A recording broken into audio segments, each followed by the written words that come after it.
সরকার বদলেছে, এখন তাই বদলের ঢেউ। বদল শিক্ষাক্ষেত্রেও নতুন জাতীয় শিক্ষানীতি চালু হচ্ছে, সিলেবাসেও বদল আসবে। কিন্তু নতুন সরকার কঠিন চ্যালেঞ্জের মুখে।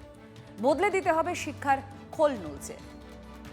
UEM Jaipur is a perfect target for prospective students aspiring for good jobs, good education with future-ready skills.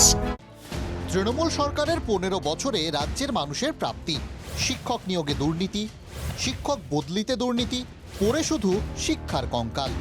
মাধ্যমিক উচ্চ মাধ্যমিকের রেজাল্টের আলোর রোশনাইয়ের মধ্যেও আঁধারই বেশি।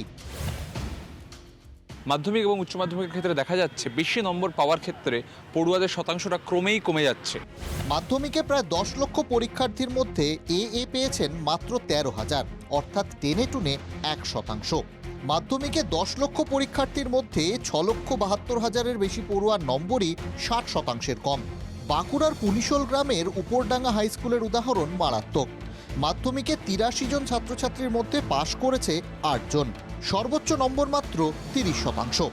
উচ্চ মাধ্যমিকে সেমিস্টার সিস্টেম করেও বেশি নম্বর পাওয়া যাচ্ছে না, মেরে কেটে 90%-এর বেশি পাচ্ছেন 1% পড়ুয়া। উচ্চ মাধ্যমিকে 5,71,000 পড়ুয়ার মধ্যে 90%-এর বেশি নম্বর পেয়েছেন মাত্র 6,434 জন।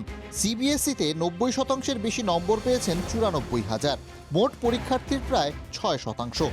তাহলে উচ্চ মাধ্যমিকে নম্বর উঠছে না কেন? কেন পিছিয়ে পড়ছে পড়ুয়ারা? উচ্চ মাধ্যমিক শিক্ষা সংসদের সভাপতি শুধু বলেছেন কাউন্সিল ভাবছে।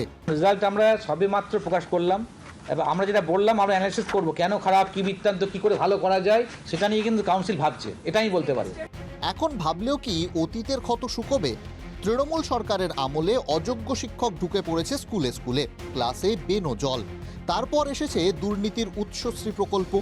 মোটা টাকা ঘুষ দিয়ে গ্রামের স্কুলের শিক্ষকরা শহরমুখী হয়েছেন। ফল মারাত্মক। গ্রামে স্কুলে শিক্ষক নেই, আবার শহরে স্কুলের ছাত্রের তুলনায় শিক্ষক বেশি। বদলি দুর্নীতি নিয়ে মামলা চলাকালীন কড়া মন্তব্য করেছিলেন তৎকালীন বিচারপতি বিশ্বজিৎ বসু। 2022 সালের 30শে নভেম্বর বলেছিলেন, শিক্ষকরা হয় গ্রামে যাবেন, না হয় তাদের চাকরি ছাড়তে বলা হোক। গ্রামের ছাত্ররা বঞ্চিত হচ্ছেন। 2022 সালের 5ই ডিসেম্বর তৎকালীন বিচারপতি বসু বলেছিলেন, বদলি নীতি আরও বড় দুর্নীতি। পুরুলিয়ার বেশিরভাগ স্কুলে উচ্চ মাধ্যমিক থেকে শিক্ষকরা বদলি নিয়ে চলে যাচ্ছেন, ফলে উচ্চ মাধ্যমিক বন্ধ হয়ে যাচ্ছে। ছাত্র শিক্ষকদের অনুপাত কি? ছাত্রদের জন্য সহানুভূতি রাখুন। শিক্ষক বদলিতেও দুর্নীতি হচ্ছে। তারপরও তৃণমূল সরকারের শিক্ষা দফতর গা করেনি। এরপর স্কুলে স্কুলে শিক্ষার কঙ্কাল ছাড়া কিছুই পড়েছিল না। তারই প্রতিফলন মাধ্যমিক উচ্চ মাধ্যমিকের রেজাল্ট। একটা 15 বছর কিন্তু একটা জেনারেশনের পুরো শেষ করে দেওয়া যাকে বলে। আমি একটা শব্দ ব্যবহার করি, বিগত সরকার যেটা করেছে সেটা আমরা বলি না গণহত্যা, এটা প্রজন্ম হত্যা করা হয়েছে। সরকারি ও সরকারি পোষিত স্কুলের দুরবস্থা আরও চোখে পড়ছে রামকৃষ্ণ মিশনের রেজাল্টের কল্যাণে। উচ্চ মাধ্যমিকের ক্ষেত্রে দেখা যাচ্ছে প্রথম 10-এর মধ্যে 64 জনের মধ্যে 35 জনই রামকৃষ্ণ মিশন থেকে। রামকৃষ্ণ মিশনে যেভাবে পড়াশুনো হয় সে একই পদ্ধতিতে পড়াশুনো বাংলা স্কুলগুলোয় হচ্ছে না। ছাত্রদের এই নিয়ম করে পড়াশুনো করা, একসাথে থেকেই পড়াশুনো করা এবং মোটামুটিভাবে ডিসিপ্লিন একটি লাইফ লিড করা, এই সমস্ত কিছুই কিন্তু সাফল্যের পেছনে কারণ হিসেবে দাঁড়ায়। রামকৃষ্ণ মিশনের মতো পড়াশোনার পরিবেশ সমস্ত স্কুলে কি ফিরিয়ে আনতে পারবে নতুন সরকার? সামনে বিরাট চ্যালেঞ্জ। ডাবল ইঞ্জিন সরকারি উন্নয়নে আনলো গতি। উন্নয়নের চাকা গড়ালো জাতীয় সড়কে। রাজ্যের হাতে থাকা 7টা জাতীয় সড়কের অংশ সেটা তুলে দেওয়া হলো জাতীয় সড়ক কর্তৃপক্ষের হাতে। দীর্ঘদিন ধরে এই প্রস্তাবগুলো রাজ্য সরকারের কাছে অনুমোদনের জন্য পাঠানো হয়েছিল, সেটা অপেক্ষায় ছিল। আনুষ্ঠানিকভাবে হস্তান্তরিত না হওয়ায় কাজ আটকে ছিল। রাজ্যে নতুন সরকার আসার পর অবশেষে সেই জট খুলল। রাজ্যে পালাবদলের পরেই সড়ক যোগাযোগে গতি আনতে এবার বড় সিদ্ধান্ত নবগঠিত বিজেপি সরকারের। রাজ্যের জাতীয় সড়ক শাখার হাতে থাকা জাতীয় সড়কের 7টি অংশ জাতীয় সড়ক কর্তৃপক্ষের হাতে তুলে দেওয়ার সিদ্ধান্ত নিয়েছে শুভেন্দু অধিকারীর সরকার। ইতিমধ্যেই এই বিষয়ে বিজ্ঞপ্তি জারি করা হয়েছে। যে 7টি রাস্তার অংশ হস্তান্তর করা হচ্ছে সেগুলি হল NH 312 জঙ্গিপুর থেকে ঘোজাডাঙ্গা, NH31 বিহার বাংলা সীমানা থেকে গাজল, NH33 বিহার বাংলা সীমানা থেকে ফারাক্কা, NH10 সেবক কালিম্পং সিকিম সীমান্ত, NH317A হাসিমারা থেকে জয়গাঁও, NH717 বারাদিঘি চাংরাবান্ধা, NH110 শিলিগুড়ি কাশিয়াং দার্জিলিং। এই রাস্তাগুলির মধ্যে NH10 সিকিমের লাইফলাইন, যার খুব কাছেই চীন সীমান্ত। ফলে সামরিক কারণেও এই রাস্তা ভীষণ গুরুত্বপূর্ণ। ফলে এই রাস্তায় দ্রুত পরিকাঠামো তৈরি করাটাও জরুরি। সেই লক্ষ্যে সিকিম রংপুর রেলপথের কাজ আগেই চলছিল।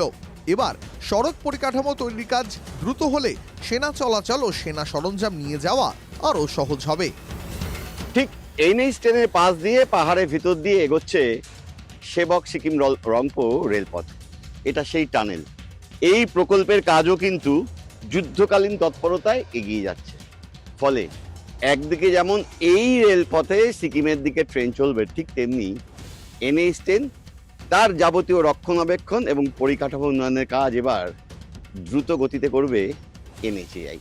ফলে সব মিলিয়ে বদলে যেতে পারে এই এলাকার আর্থসামাজিক চেহারাটাও। আর স্ট্র্যাটেজিক কারণেই এই গোটা এলাকাটা কিন্তু অত্যন্ত গুরুত্বপূর্ণ। পাহাড়, ডুয়ার্স বা উত্তর পূর্ব ভারত, এই প্রত্যেকটি ক্ষেত্রেই যেহেতু বারংবার করে চিকেন নেকের প্রসঙ্গ উঠে আসা, সমস্তটাকে বিবেচনা করে নিশ্চিতভাবে রাজ্যের সরকার এবং কেন্দ্রের সরকার তারা মিলিতভাবে ভাবনা চিন্তার ফসলই হচ্ছে এই ধরনের সিদ্ধান্ত গ্রহণের ক্ষেত্রে ভিত্তিভূমি তৈরি করেছে। গুরুত্বপূর্ণ জাতীয় সড়কের অংশগুলো হস্তান্তরের জন্য অনেকদিন আগে থেকেই রাজ্যকে অনুরোধ করা হয়েছিল, কিন্তু কেন্দ্রীয় সড়ক পরিবহন মন্ত্রক ও জাতীয় সড়ক কর্তৃপক্ষের এইসব আবেদন প্রায় 1 বছর ধরে রাজ্য সরকারের কাছে অনুমোদনের জন্য পড়েছিল। আনুষ্ঠানিক হস্তান্তর না হওয়ায় এই সড়কগুলিতে উন্নয়নমূলক কাজও বন্ধ ছিল। এবার রাজ্যের অনুমোদনের ফলে কেন্দ্রীয় সংস্থাগুলি আর দেরি না করে কাজ শুরু করতে পারবে। Bureau report, TV9 Bangla.